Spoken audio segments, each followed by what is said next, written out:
met, and thank you very much for coming in and talking with us. It's great to be I here. appreciate you spending the time. And there's a lot to talk about with you. Your own faith journey. You're now the CEO of Sent, which is, I don't know, an apostolate or ministry to Catholic entrepreneurs.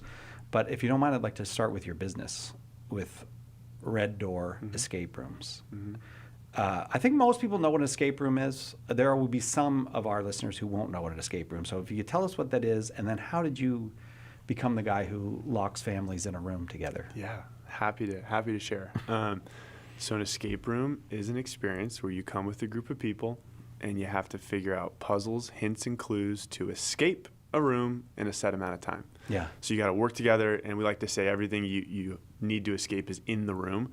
So you don't need to have outside knowledge. It's not like trivia night. Everything you have is right there, and it's kind of like life where you got everything you need to solve the problems is right there in front of you. Yeah. And you just got to work together. So. And I remember when I first heard it, I was like, "What?" But people love it. Like it's entertainment, but not like someone else is entertaining you. Right. It's like you're living the movie that you want to experience. Right. When I first did, so I got into it. My then girlfriend, now wife, went to go play. This is almost 10 years ago, 11 years ago. Went to go play an experience. One of the first escape rooms, we were in Dallas, Texas at the time, and we were in prison. So we were in a prison break experience. Okay. It was us with another couple. We were on a date night. We met this other couple for the first time in prison. Wow. And ready, go. And we spent 60 minutes, and we did not get out. We got really, really close, but we just had a blast. We were solving things. We were getting out. So there's multiple rooms in these experiences. We start out from the jail cell. We break into the warden's office, into the interrogation chamber. It was super fun. That's great. Yeah. So ended up just playing, and I can. So much different than the date where you go out to a movie or something. Right. Like is that part of the attraction of it for you? Yes. Tell me about that. Yeah. So it's super hands-on, and I think that a lot of our entertainment is passive, and we leave that experience feeling a little bit like a vegetable. Yeah. Like it's not actually refreshing to the soul to do something where you're kind of just the passive recipient. Yeah. And in an escape room, if you're passive, you don't go anywhere. You don't have fun. You just sit there. You're stuck. So like you have to. You're move. actually in jail. Right. Yeah. And it's not fun. So you've got to move through it. And honestly, what happens a lot of times is, for the first 10 minutes, someone's trying to figure out, okay, do I like this? And then they realize, okay, it's a 60-minute experience. I got to commit. Yeah. I got to commit, or I'm going to be here the whole time. And when they start committing and they start figuring things out, they feel a sense of accomplishment that they haven't in a lot of other areas of their life. Yeah. A lot of people's jobs don't have a cycle where they feel a sense of accomplishment on a daily or even weekly basis. Right. You can win, you solve problems with someone you love, and you escape and have a high, and we have these red celebration buttons that you run out and you slap the button and it sends off lights and sound, and you celebrate to your favorite songs, and just like you have a great time and feel accomplished, and that's kind of what we offer. It's fun to solve problems. It's fun. I mean, I think that's why, a lot of times, somebody works all week, but for their relaxation, they build, furniture or something. Because the working, the solving, the figuring it out, the measuring, all of that. There's something in us that really wants to do that, and the modern world robs us, a lot of people, of that. Some people have a job that's. I mean, you as a CEO, that's probably your day, is solving problems, moving things along. But a lot of people they feel like a kind of like a cog. I hate to use that word, but we don't feel the value of our own work. It doesn't belong to us. Right. And I do think it's and I'm passionate, we can get to this later, but I'm passionate about using a little bit of creativity to make the work we have be a little bit less like cogs. So I think that there's a lot to say for not just from a psychological standpoint, but gamifying the work we do and creating ways where people connect, where they work together, where there's gamified points to winning and making progress on things. I think that gives us a sense of childlike play, where the best ideas come out of, and we do that in a number of ways in our business. And for the business results, it's great, but people love it. they're more fulfilled by it. They're energized leaving work. And so I do think it's actually it's possible, even within a sterile banking environment, even within, an engineering role. We have a whole engineering team. Like, it's with a little creativity applied, you can have it. Work can be really fun. There's so many directions I feel like I could go with you at once. I hope I don't forget them all because you're touching on so many things. But let me go back then to, all right, so you do this was, first of all, a really good date for you. A wife and a career out of this. This was like one of the best dates ever.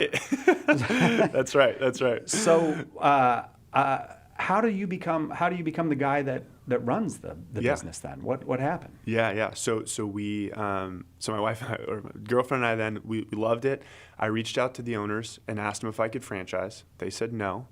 And I said, well, can I just work for free after my corporate job? I was doing marketing for Frito-Lay, part of PepsiCo. And they said, free labor, sounds great. I was up front and said, hey, I'll probably do this concept somewhere else. Yeah. Can I just be up front? And they said, no problem. And so months of working for them in the nighttime, game mastering groups and learning like on the front lines of the business, like what it looks like to serve people well and host well. And huge percentage was birthday parties. So you get to see you get proposal. We got all these cool events that come in. It's like an underground event company is kind of what escape rooms end up being. So anyways, after a certain amount of time, they said, hey, we really like you. We trust you. We have aligned faith. They're Christian. A couple and one of their friends who I still work with. He's our CFO and love him. But they said, hey, would you be willing to manage this location and buy into the business? Okay. And rather than buy into that store, it was their one store, it was their baby, their blood, sweat, and tears.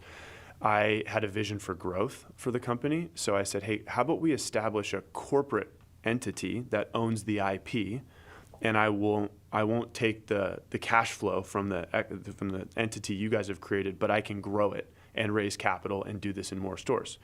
And so that was 10 years ago, and now we've got almost 20 stores. Wow. Not franchise. Wow. Yeah. Now, all that stuff that you just did, that kind of business thinking, where did you learn that? Like I mean, what you negotiated there and that's a very creative act in itself, what you did, with the way you structured the whole deal. How did you learn to do that? So I would say that my dad taught us to think creatively about business since we were young.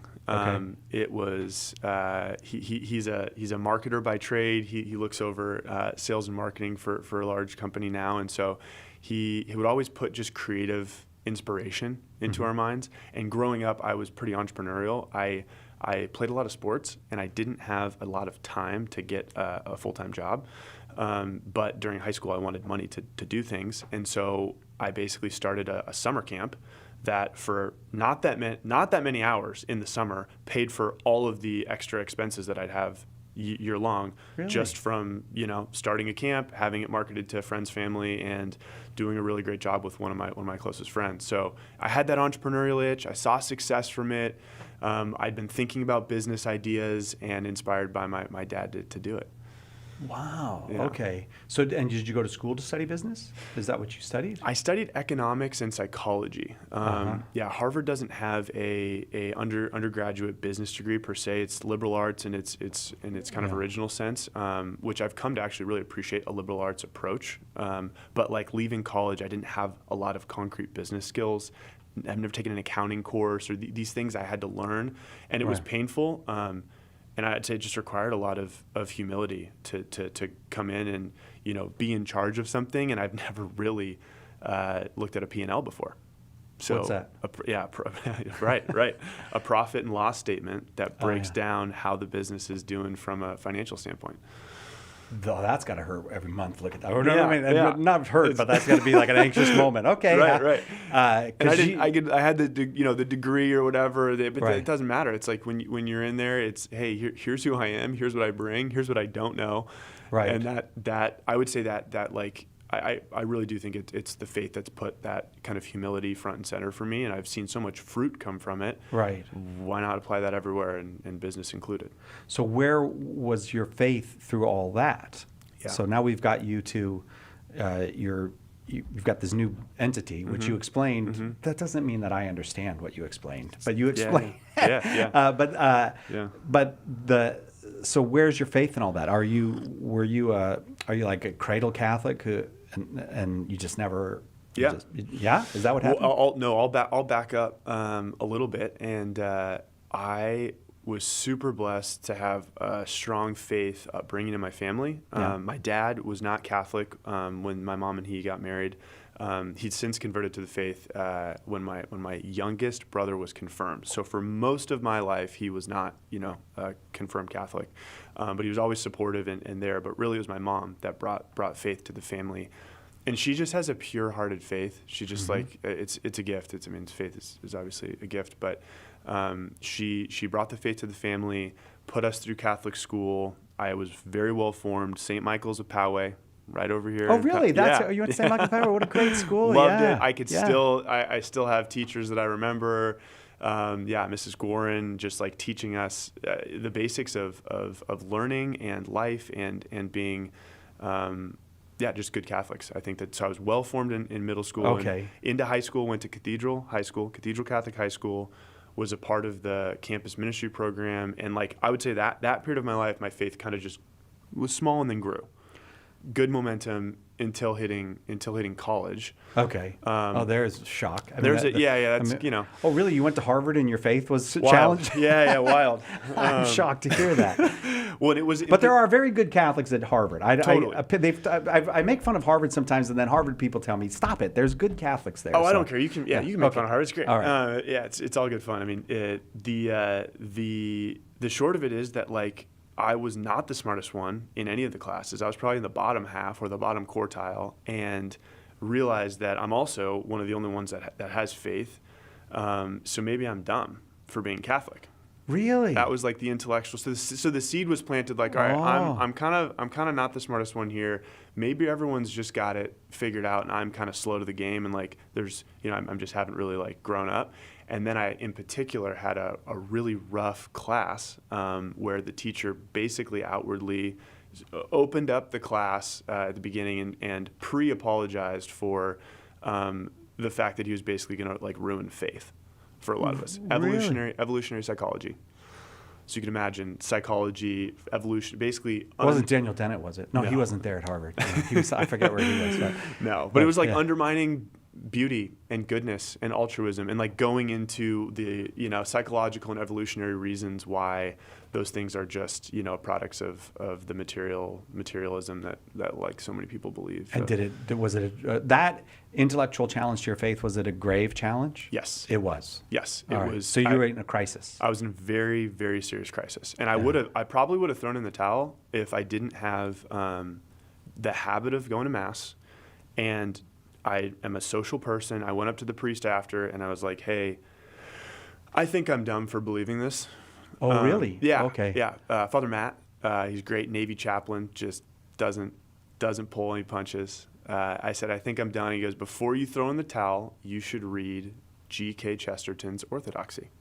Oh, wow. And I was like, all right, well, if I'm going to throw you a lifeline. Yeah, threw me a lifeline. And he didn't preach at me. He could have. He probably would have landed. He's very, very good homilist. But he's just like, you need to read Orthodoxy. And I, can read. So went and got Orthodoxy, and it saved my faith. What in Chesterton saved your faith? Yeah. The analogy at the beginning. Okay. Where he talks about the man in the insane asylum. Have you read Orthodoxy? Yes, I have. Okay. Yeah. You might remember this. There's so much in there. I actually am not recalling it. Okay. So I apologize for that. No, it's great. It's great. This is the analogy, and it strikes me as the parallel. But he unpacks this.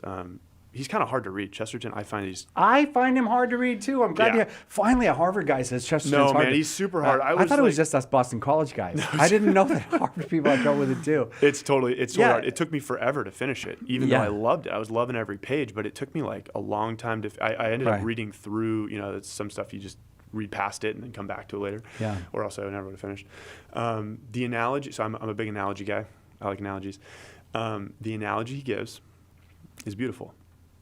It's of a man in an insane asylum who believes that everyone is a figment of his play. So he believes that he is the center of the world, and everyone that comes. So he's in this place, And he believes that everyone that comes into his life, the person who's bringing him food, the person who's talking with him, is all just there as like part of the acting of a play. And it's actually him as the center of the universe.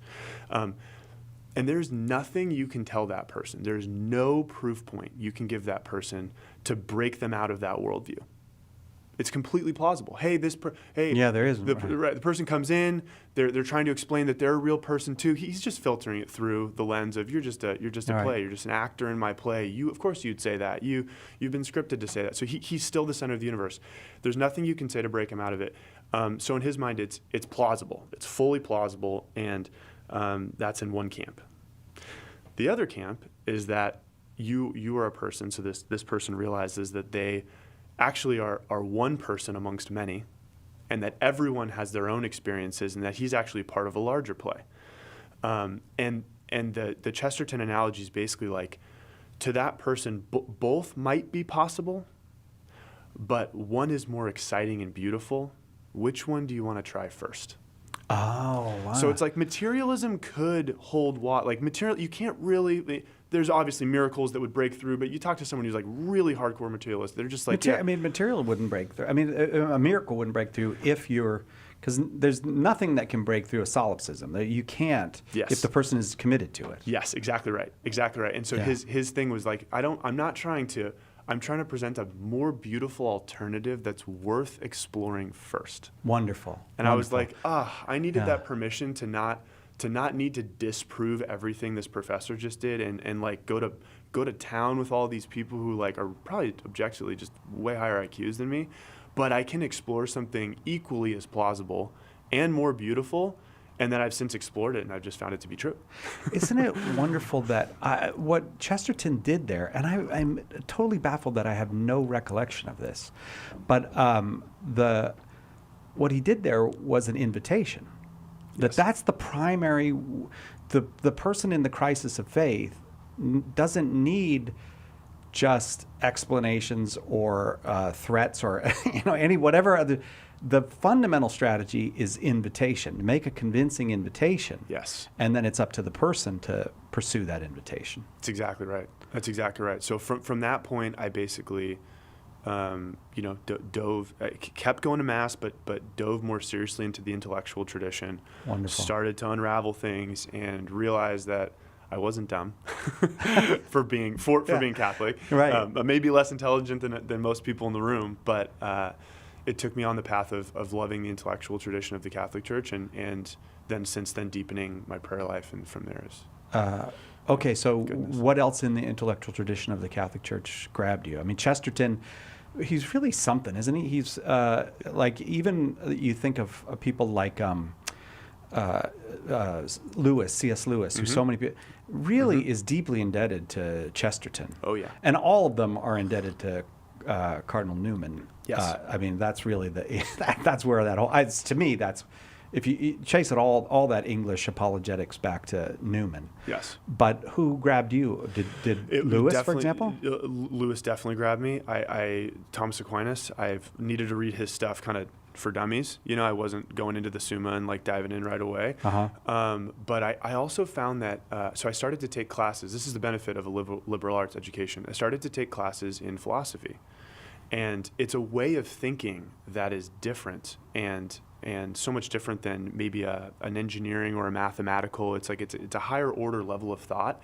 And I hadn't really been exposed to philosophy before. So I actually had a great professor who kind of took us through a bunch of different schools of, from Stoicism through Aquinas to, the philosophy behind capitalism, and just a lot of the different thinkers. We had to read Kant and all these different, competing worldviews to Catholicism.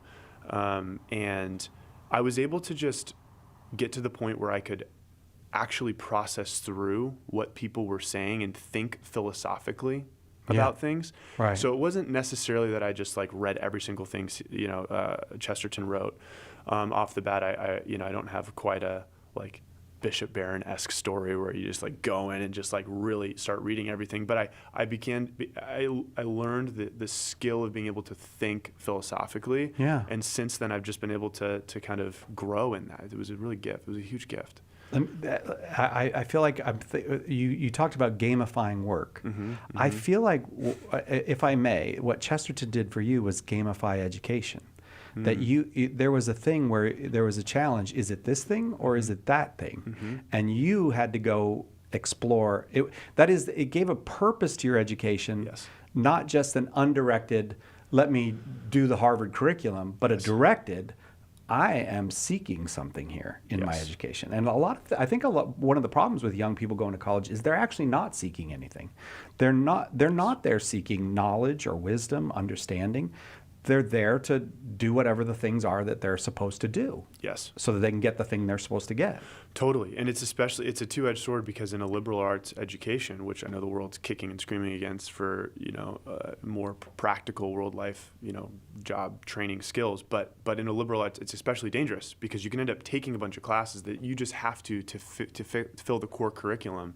But if you don't have purpose, for me, being able to directly take English and philosophy and the study of history through American film and do these things, but with a philosophical lens of depth and the looking for truth. That was a huge gift.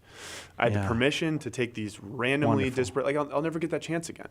No. I think you're right. It did kind of gamify it and give some purpose to something that would have been aimless. Right. And if it's aimless, it's vulnerable, because you just get knocked around by whatever the evolutionary biology. And there's nothing wrong with evolutionary biology, Sure. but that person who said that understands only a piece of the pie, and that's that professor's problem. Yeah. Is not understanding the whole pie. Yeah. Chesterton writes, an open mind is like an open house without a roof. Yeah. You don't build very well. You don't live very well. You need a door. Yeah. You get into the house via a door right, that has some intelligence behind it. Right, and how wonderful that Chesterton was the door that opened for you. What about, if I may ask, in your life as a Catholic, because obviously the intellectual tradition of the Catholic Church is wrestle with that, and something good is going to happen to you. But I want to ask about the person of Jesus, not just the church and the sacrament, and all these things are Jesus. I'm not separating them. Yeah. But what about the person of Jesus? How have you encountered him, and how did you encounter him? Yes. I might give a longer answer, but I think we got a little. You have time to give a longer answer. If you're talking about Jesus, go as long as you want. That's what we like to talk about. No, I think that Jesus, my relationship with Jesus has grown tremendously from the chipping away, the whittling down, the killing of all of my false selves. Okay. And that came very clearly in college with intelligence. I thought I was proud of how smart I was in high school. Yeah. And then realizing that that's actually not something I can be proud of. Boom, you get a piece taken out in college. And then for athletics, it was that for a while. I played volleyball for 4 years in college. It was a part of my identity, being part of sports growing up, and got hurt. And realized, from there, and realizing that I'm only getting older. I'm only going to become less athletic now. Right. And so there's those things that I think really kept me from a really authentic prayer life of just wholehearted, Jesus, this is who I am, and I know you know this already. But I think that as those things got stripped away and my prayer life deepened, I just came to know and love the Lord in prayer. And so a couple things specifically there, and another thing in particular, and this is I think relevant for my journey into the business world and Sent as well, is money. I think there's a security a lot of us take in money, and I saw the escape room business. I loved the product. I saw the potential for an experiential entertainment platform, but I also thought this is going to make a bunch of money. Right. I can't wait to make a bunch of money. Head into it, and that was not the reality. Growing a business is not the way to make a bunch of money fast, and I basically for a number of years just lived on not a lot. Wow. And so the stripping away of money as a security, and needing to ask for help from family and friends, and having that basically my relationship with money put in its proper place, that was another stripping away of a sense of security or ego. And so then doing Exodus 90, this is down the road a little bit, but taught me the different depths that prayer can go to. Oh, that's so great. And so now I just spend a lot of time with the Lord in prayer, and I love Jesus. No, Exodus, that's I'm glad because Exodus 90 is for men, and it puts men in contact with other men, which is first of all one of the things that we need. We're not made to be lone wolves. That's right. It is not good for man to be alone. No, it's right, and then it's hard.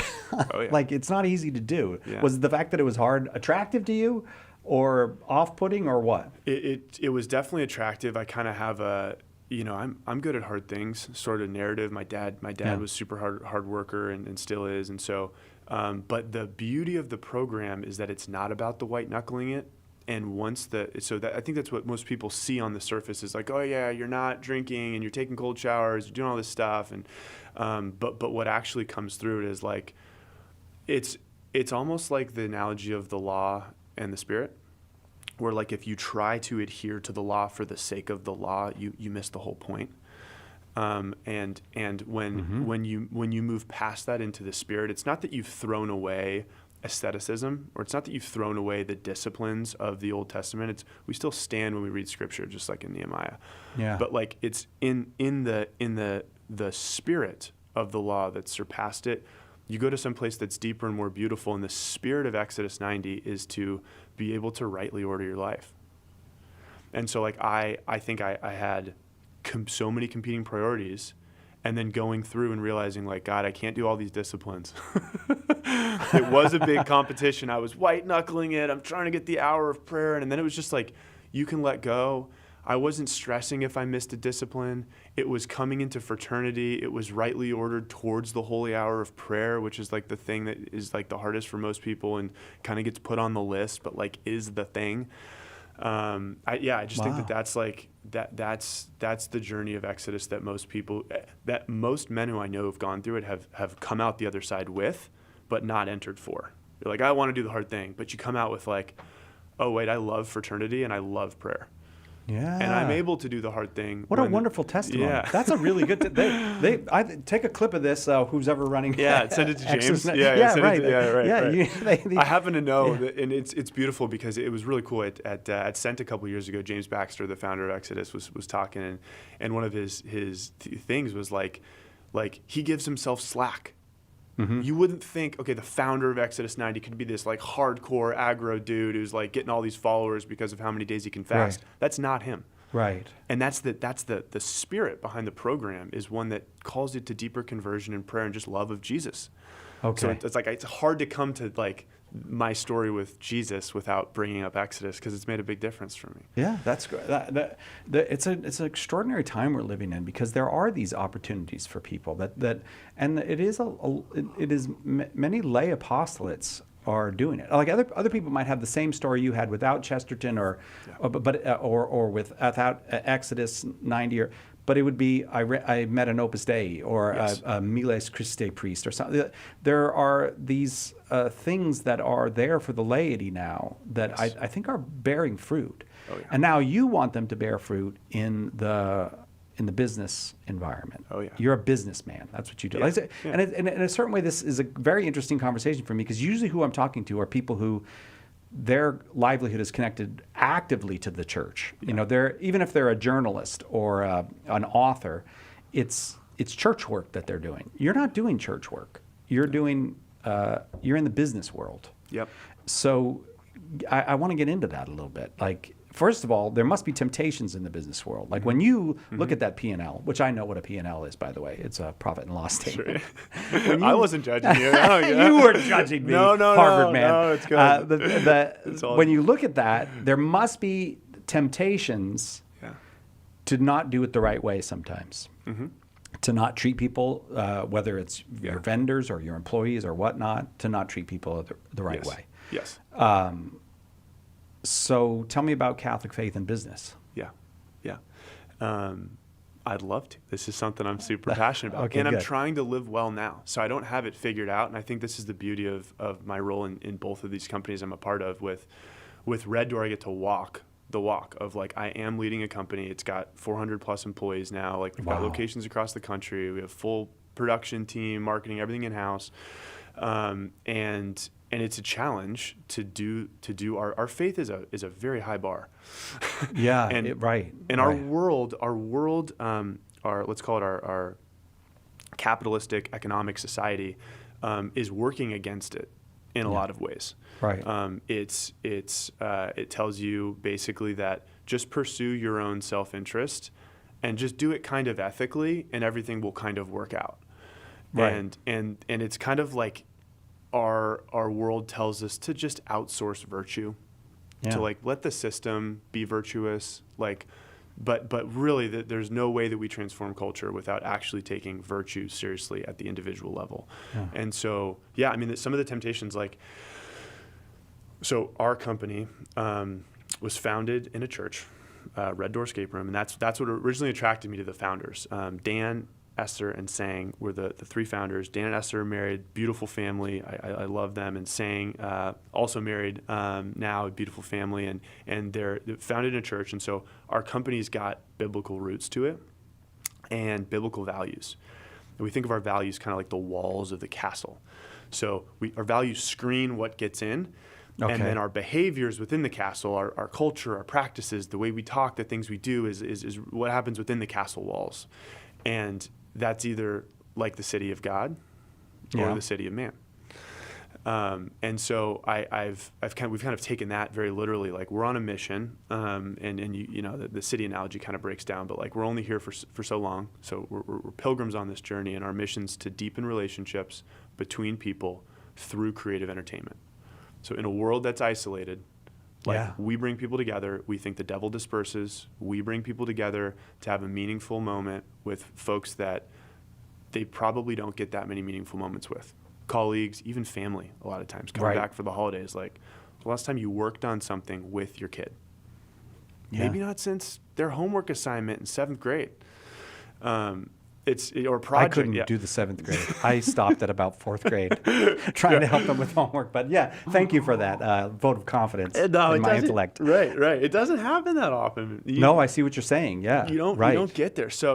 Anyways, our mission is broader than just escape rooms. We like to think we're doing our mission, whether it's escape rooms, whether it's live game shows, which we're about to roll out soon, and like do all sorts of fun stuff. But it's a Catholic social teaching aligned, oriented mission. Yeah. Biblical values. Right. And then you put the values out there, and you let the team be honest on whether or not you're living them. Oh, they get to challenge you. Oh, on yeah. this. Yeah. Are we living what form does that take? Like, in a practical way. I work for you. How do I challenge the values of the company? 100%. So we're doing surveys multiple times a year. How well is the leadership team living their values? Everyone knows our values by heart. We go in. We got people over profit, growth over comfort, servant leadership over titles, gratitude over entitlement, authenticity over image. Like, these are things that like are such temptations in today's world. Like, take people over profit, for instance. Yeah. COVID hits. It would have been really easy to keep our salaries and not have our families at risk. We cut salaries top down across the board to keep all our managers employed. And that's just like what we had to do. We couldn't just like keep this fat executive team at the top of the thing. That's not the right way to do that for people over profit. And it doesn't mean we don't profit as a company. Yeah. But like, for example, we're going to increase our health benefits every year. We're not where we want to be yet, but like, we want to cover more, especially for people who have chronic illness, serious illness, starting families. Like, okay, it's people over profit. Yeah. It's not for the retention policy. It's because it's important to have good health. So you can, I see the temptations are greater than I was thinking of too, because you could just not do that. You could just say, this is the health care we offer. It's, take it or leave it. Yeah. You could, you could take your salary and like that like through COVID, you had to take a pay cut. Oh yeah. Through COVID. Oh yeah. So that other people could be paid. And I've got an amazing set of business partners. The only way that Red Door is the way it is because of us as a leadership team being so committed to the mission, so committed to the values, and a really high degree of trust. Yeah, I work with business partners that are just out of this world. Well, a lot of people in their mind are conflated the words capitalism and business. That's the same thing. Capitalism and business is the same thing. Is it the same thing to you, or is business a different thing? Business is a different thing. I think of I like the word economy Okay. because it's rooted in the interactions of the household. Okay. And so I think if we are actually serious about the gospel and we see ourselves as sons and daughters of Christ, Yes. and we see those in society as our brothers and sisters, then we're trying to make our economy look more like a well-functioning holy household. And so it looks less like a transactional thing and more about a relational thing. And I love that Christ says, make friends for yourself with dishonest wealth. That's in the scriptures. So okay, I pondered that for so long, and I was so confused, but it really clicked. Make friends for yourself. Like, the wealth we have now is all just a gift. The dollars and cents, call it the money. You could say it's not a one-to-one true, but say it's the money you have. Use that to be bonding you more with people. If that's the function of money, if it's actually for the common good relationally and like practically, like if it actually does that, Right. then this like capitalism is the form that our economy kind of takes and runs on. I think that word is confusing to a lot of people. We could put that in a separate bucket, but like Right. if we're trying to make our economy look more like the kingdom, it looks like a relational use of money. So like the people we partner with are people I want to do life with. Yeah. Like we just partnered with this group to do a new venture, and we met with them in person, and I like their character. I like them as people. I want to do work with them. Great. The contract is a way to solidify that and kind of put your money where your mouth is, so to speak. But that's a downstream effect of doing life. Well, so here's the thing: the non-religious person hearing you talk, am I excluded from doing business with Nick because I'm not a religious person? Yeah. I got my values. Totally. I'm a nice person. I love my family. Does he only want to do business with other Catholics? No way. And I think that's the beauty of. That's why I think that the workplace is the new evangelization. Like the new evangelization is going to take place in the workplace. People aren't going to churches as much anymore. They're still going to work. They're still going to work. So what? Well, are they though? I mean, right. Some of them are not going to They're work. not going to work as much, but it's more than church. Yeah. Right. Yes. And so what we believe and what I believe deeply is like the law is written on our hearts, and whether or not people realize that they have a longing for something that's greater than just this world, they're drawn to the good, the true, and the beautiful. They're drawn to virtue, and if that's a longing, hey, I want to be somebody of virtue. Like I want to be somebody of character. Like that's just deeply rooted in the Holy Spirit, and I would love to work with you. It doesn't matter what religious beliefs you would claim, because I've seen so many people at Red Door who we'll welcome people of all different faith backgrounds and all different walks of life, and that's what makes our culture great. Right. But we're all moving towards a shared mission and values, and so we're all moving a little bit closer to Christ. It's taken people just one step closer. And if what I am for somebody that works at Red Door is 2 years as a game master, and you got a little bit closer to authentic living, authenticity over image, or a little bit closer to servant leadership, Yeah. oh man, I'm bringing you closer to Christ. I'm tilling the soil that the Holy Spirit will absolutely drop a seed, and it's my small part on that person's journey. Now, has that made your success more difficult? Has that facilitated your success? I mean, because you've had success. You start out, there's one of these, and basically you're going to say, I'm going to replicate this, and I don't know what your goals are, but probably everywhere. I'm just going to probably you'd like to have a Red Door escape room like a McDonald's on every but so now it's 20 though. Yep. So these values that you bring to this. Give me the bottom line on it. Is it make it harder for you to make the business go, or is it facilitating making the business go? It is a longer term mindset. Okay. It's harder in the short term and better in the long term. And the tough part is, do you have the resources? And capital, people, leadership resources, like that's the question to bridge the long term to the short term. I see. I Yeah. see. So like, Yeah. do you have the resources to make it? So for example, and I actually believe that like the Lord is in control of everything in this world. Like no matter Praise what. God. Me praise, too. Praise God. I agree with you. Yeah. But take COVID, for example. Yeah. So on March 17th, we shut the whole business down. We had 8 locations across the country. We had to furlough a number of people who we had no hourly work for. We had to think about our financial strategy, how much we had to cut to keep people employed. Then you also had government funding, which came in. And praise God that we were a business that benefited tremendously from that. So we're taking the people over profit approach. In the short term, it hurt.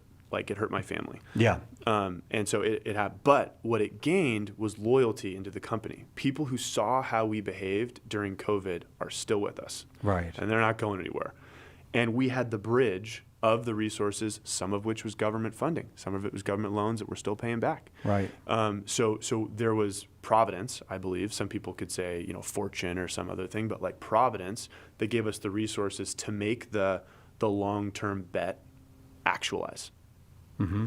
And I could go through so many different examples where it's been hard in the moment and we've put money on the line, a lot of money on the line, because we're like, Lord, we trust you. This business is yours. Our life is yours. We're not taking it with us. We're using this money to make friends with the dishonest wealth that we've been loaned, like the parable of the talents. And we trust that if it's your will, like you'll see this through. And if it's not seen through here, it'll be seen through in some more beautiful way that we won't know. Yeah. Here you go. Right. Yeah. But he is trustworthy. That's the thing. I mean, and experience teaches that, but experience is a slow teacher. You have to go through a lot of experience to get it. But he is trustworthy. That's right. And if I could throw one thing in there. Yes. We could make it all about money, like resources. But what I found more often than not for how the Lord works in business, He puts the right person there at the right time. You've had that experience that the right person shows up when you need that person. 100%, 100%. So I think that the prayer and discernment around who is brought onto the team, who stays on the team, who's brought onto the team, who are the people that are on the team, is probably the most active way that God works in business, because He cares about His children's souls. And money's just a vehicle to that. So He's like, you're made to be here. This person that showed up randomly on interview day that didn't make it past the first cut, that person could save the company. Yeah. Like listen to me. I'm making this very, very clear to you. Mm-hmm. Thank you, Holy Spirit. I appreciate that. Yeah. Yeah. Right. Yeah. Well, before I go on, I want to ask you about someone listening to this conversation says, I want to learn these principles. Yeah. Are there good, say, Catholic writers who are doing this, that for a contemporary business person that you might go, these things that I've talked about, or do I need to get you to write the book, Nick? No. Yeah. Do you see what I'm saying? Because I think you have such a comprehensive view of it. It's an integrated way of looking at your faith and your work, your family, your business, your employees. Where can people learn to do what you're doing? Yes, that's what we do at Sent. So that's okay. That's literally the tie-in, and that's okay. what brought me to care and love Sent so much, because I started with Sent during COVID with a fellowship cohort. So I was meeting every other week with a group of other business owners, wrestling through this stuff. Yeah. What should I do? How do we hire? How do I think about future planning? How do I do an org chart? And doing those things with the lens of faith, bringing faith into business, it's done in pockets places. Like there are good frameworks out there. There's certain authors and podcasts. Like I've listened and consumed a lot of content on this. But for those who are Catholic and for those who are leading in business, there's not really the package that's like, okay, here's what it looks like to fully allow your faith to be permeated into your business. And the reason why it's what the Catechism does, and in a lot of ways, it's like there are principles and there's specific guidelines, but to actually work it out in your company's particular healthcare policy, it's got to be worked out with the wisdom of community.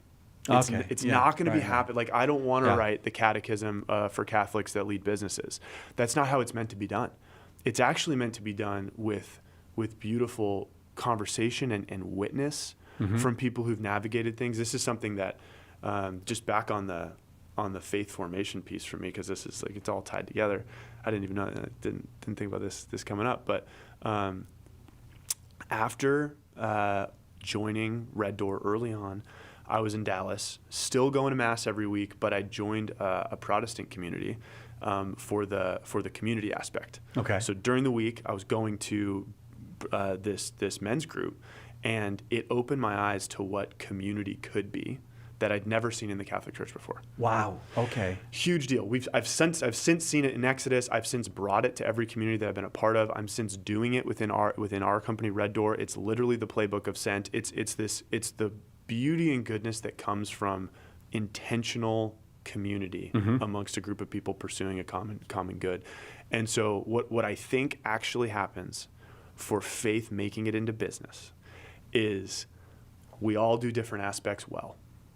Okay. And when you get in a room and you have intentional conversations, people are inspired, they're sharpened in the ways that others are doing well. It's like a witness to each other. Oh man, I'm loving on my direct reports in a different way. I'm mentoring differently. I make financial decisions differently. I measure what matters differently. The scorecard that we says matter.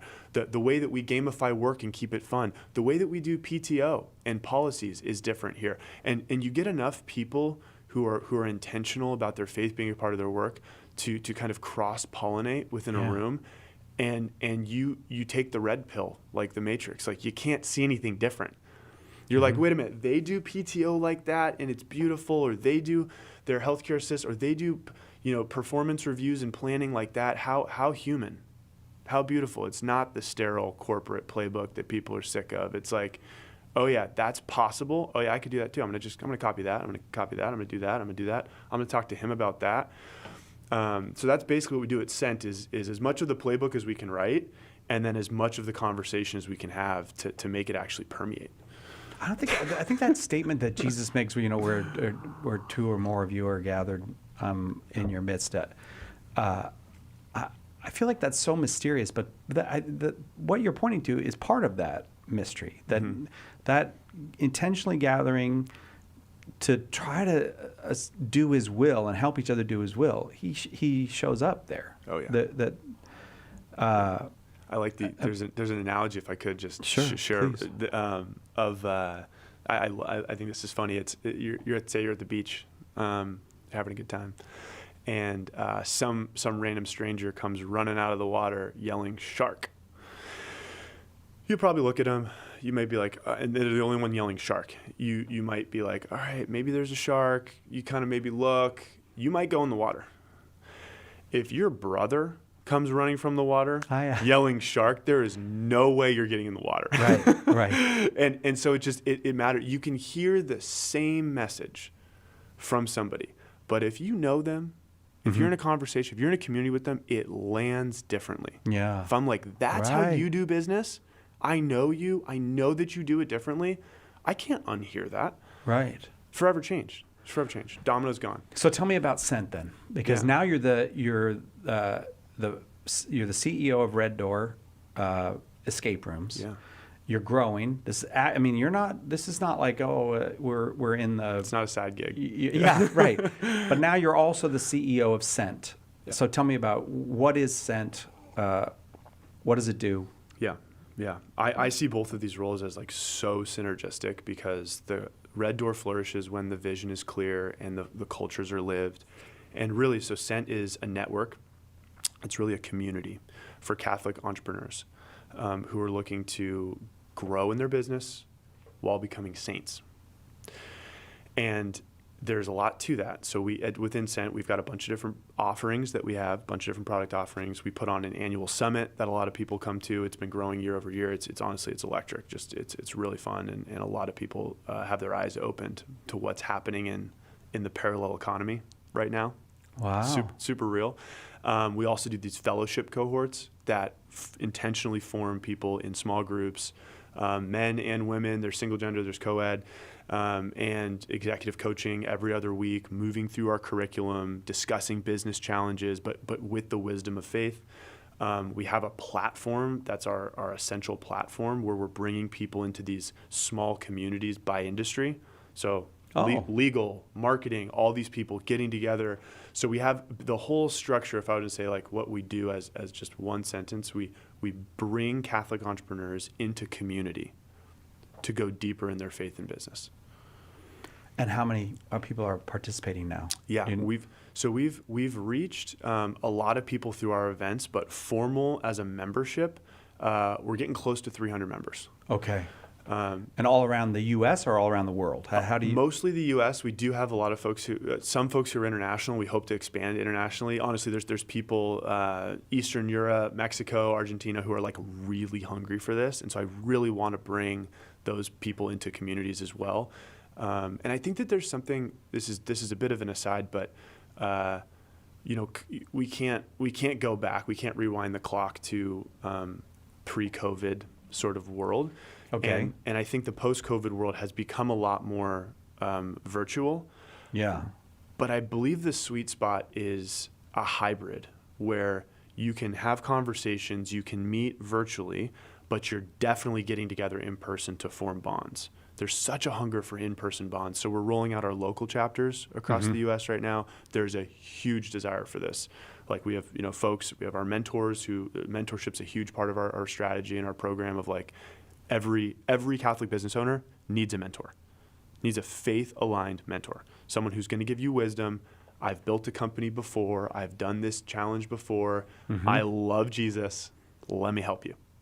Like that's what we'd like to deliver to everyone. So we're building in mentorship into the fabric of what we have, and we're bringing it local, but with the hybrid flair to where if you don't know someone local who does your exact thing, you can get on a call with that person. They might be in Boston, and they've scaled a retail company, and that's your connection because your level of resonance would be higher. So, and so they can help you. They can help you, exactly. Right. And locally you might get different things than you would from the expert who's actually across the country. Does that make sense? Is that it made perfect sense? Actually, as you were saying it, I couldn't help but think of the Second Vatican Council. That's pretty much what the Second Vatican Council was calling the laity to, was to let the faith have its effect on the world, not to keep it in church, not to just keep it at home, but to let it get. And you're doing that, like what really motivates me, and our team it was actually awesome. Our Sent team, leadership team, just had an offsite this last week where we got to imagine together a little bit. There's 50 million fallen away Catholics floating around in the world out there, and I want to witness really well to them.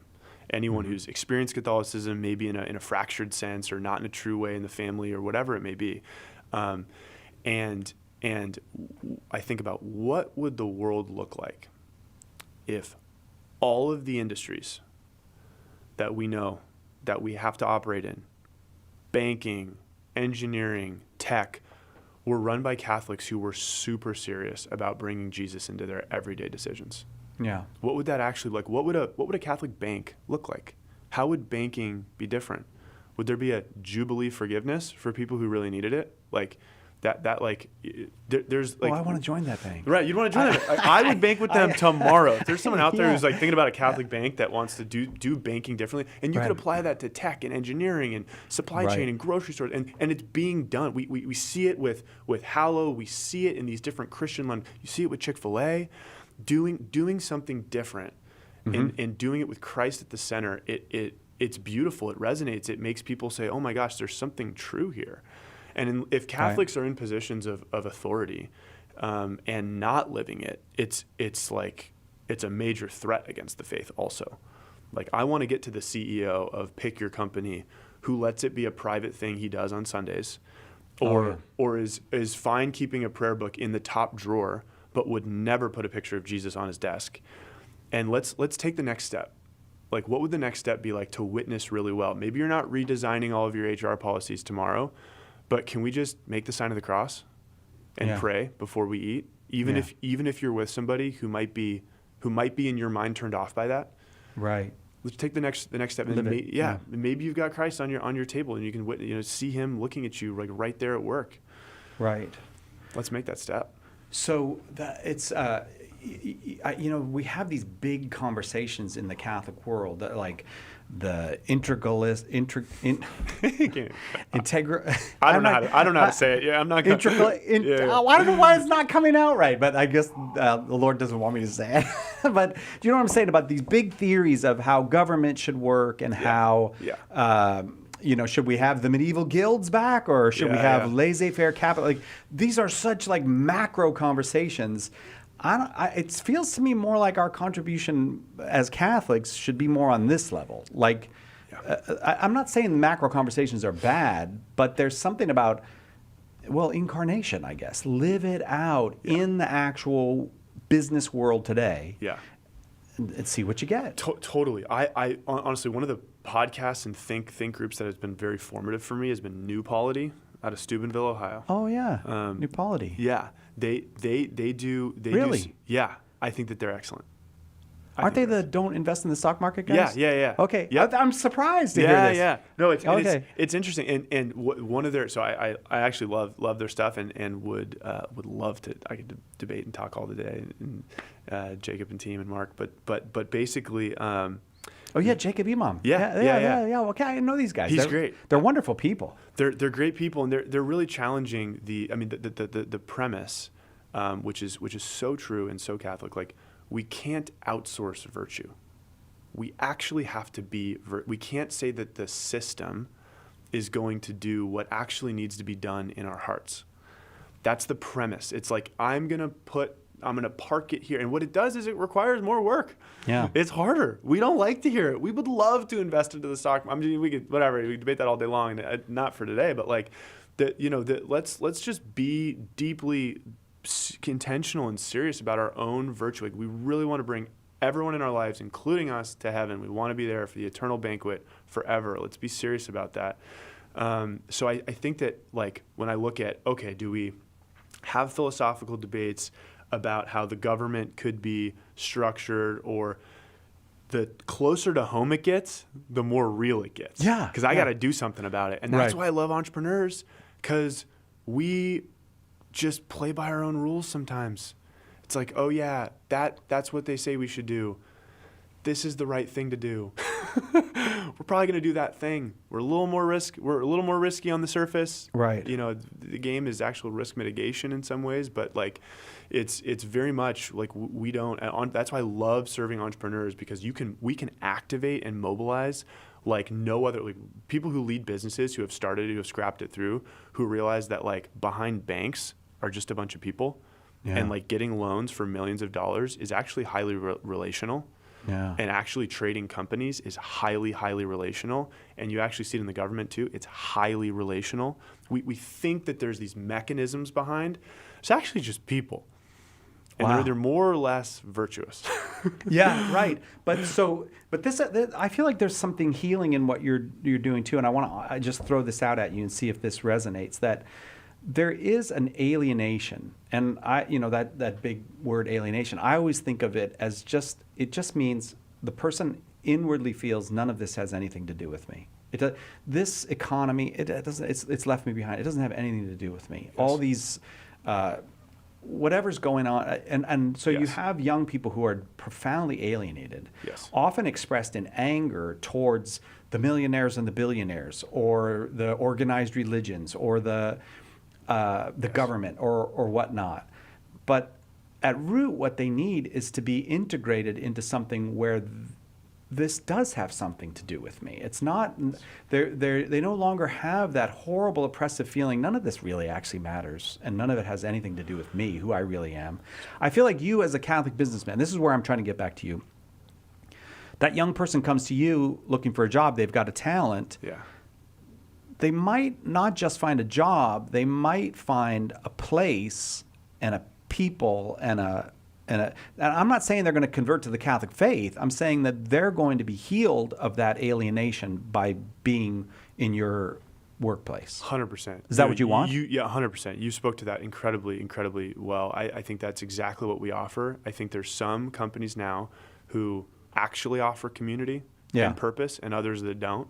Yeah. We will always be the sort that do, because I actually think that work is proper, and it's a good thing, and it needs to be for the betterment of the community.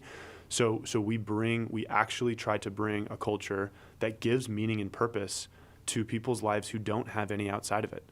Like I use Arthur Brooks is a great he's a Harvard Business School professor, teaches on the science of happiness, and he talks about happiness being composed of three things: enjoyment, satisfaction, and meaning.